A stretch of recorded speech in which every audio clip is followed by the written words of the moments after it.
రక్షించు.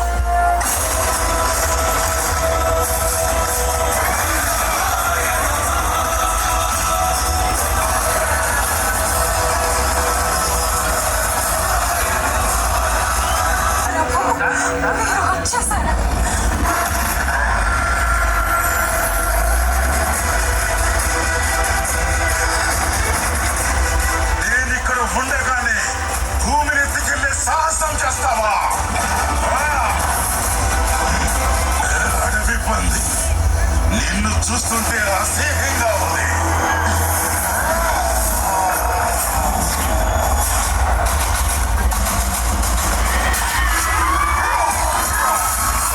శ్రీ మహావిష్ణువే ఈ వరాహ రూపం దాల్చాడు. జయము జయము.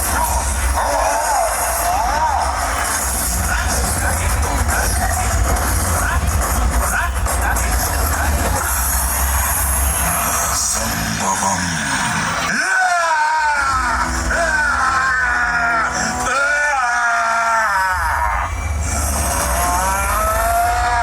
నారాయణ, మీరు ఈ రాక్షసుణ్ణి జీవను నలిపినట్టు నలిపివేయగలరు.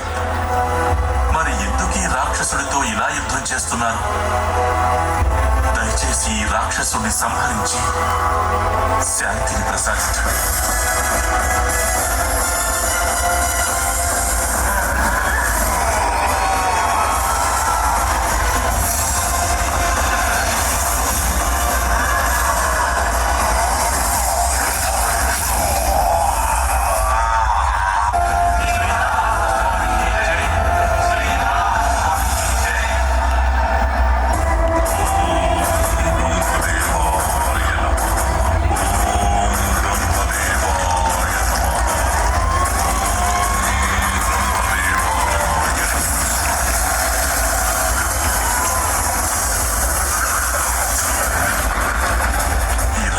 తపశక్తితో బ్రహ్మాండం మొత్తం ఆహుతయ్యేలా ఉంది. కశ్యపు పుత్ర హిరణ్యకశిప, హిరణ్యకశిపుని శతకోటి ప్రణామాలు. నేను నీ తపస్సుకి ప్రసన్నుడనయ్యాను వత్స.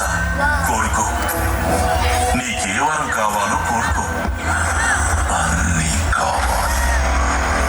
ఓ బ్రహ్మదేవ, నాకు వరమివ్వండి. ఈ సృష్టిలో మీచే సృష్టించబడిన ఏ జీవి వల్ల నాకు మరణం సంభవించకూడదు. అది దేవతలైనా, మానవులైనా, పశుపక్షాదులైనా సరే.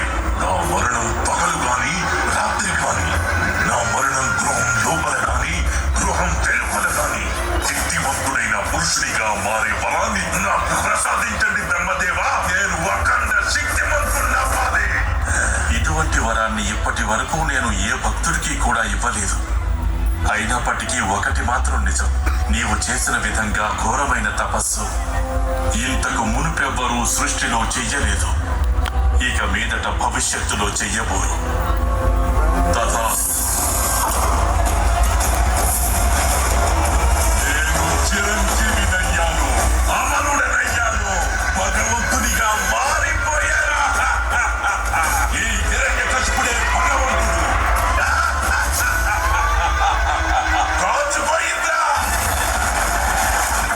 భక్తితో అల్లాడుతోన్న సామ్రాజ్యంలో ఒక పవిత్ర జ్యోతి వెలుగులు నింపేందుకు సిద్ధమవుతోంది. ఆ జ్యోతి పేరు ప్రహ్లాద.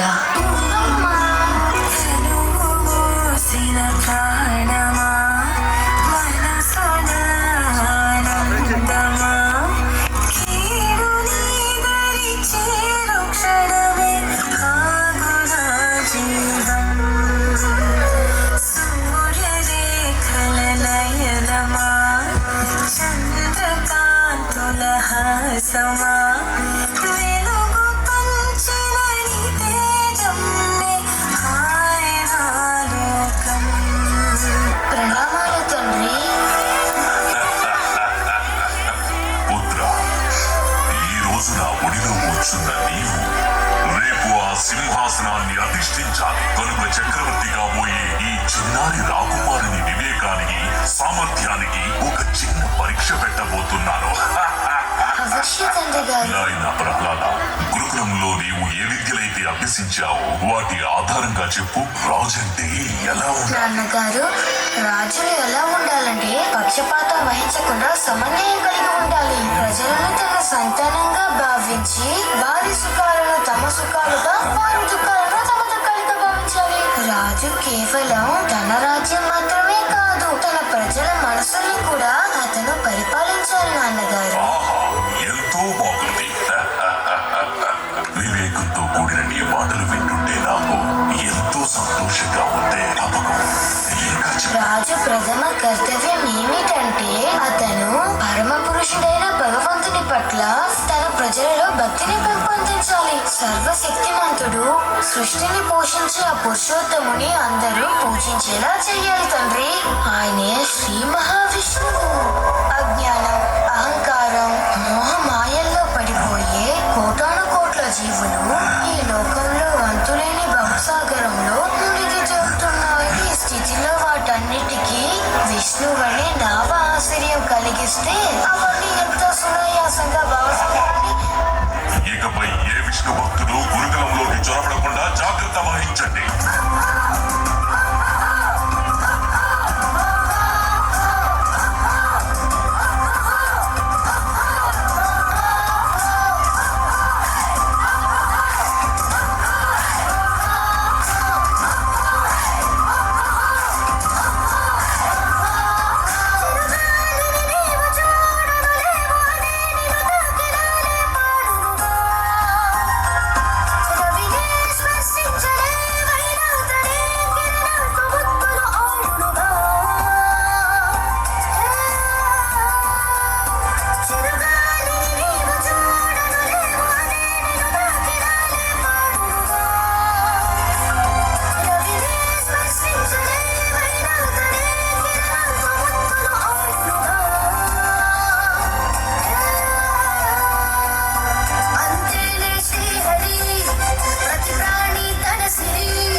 సంహరించను. నిన్ను కూడా నా చేతులతో అదే విధంగా సంహరిస్తాను. శత్రువుని సంహరించగలిగే సత్తా లేనివాడే ఇలాంటి బెదిరింపు మాటలు మాట్లాడతాడు. అయితే ఆలస్యం ఎందుకు? నీ ఆయుధాన్ని తీసుకో, నాకు యుద్ధం చెయ్యి.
నా తొడల మీద ఉన్నావు. ఇక శస్త్రం సంగతి విను. నా గోళ్లను బాగా చూడు. ఇది సజీవము కావు, నిర్జీవము కావు.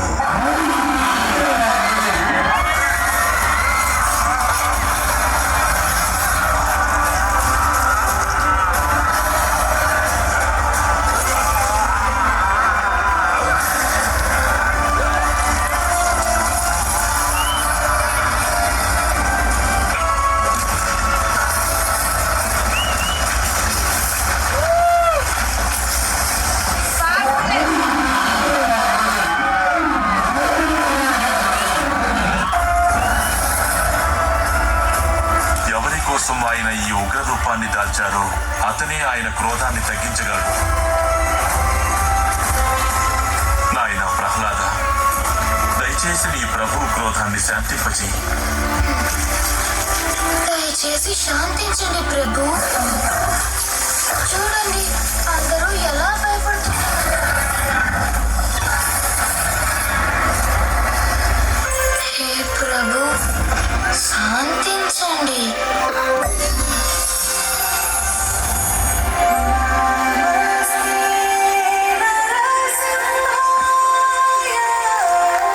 నేనెలా మీ ఒడిలో శయనించి అమృత తుల్యమైన మీ ప్రేమని పొందగలనంటారా?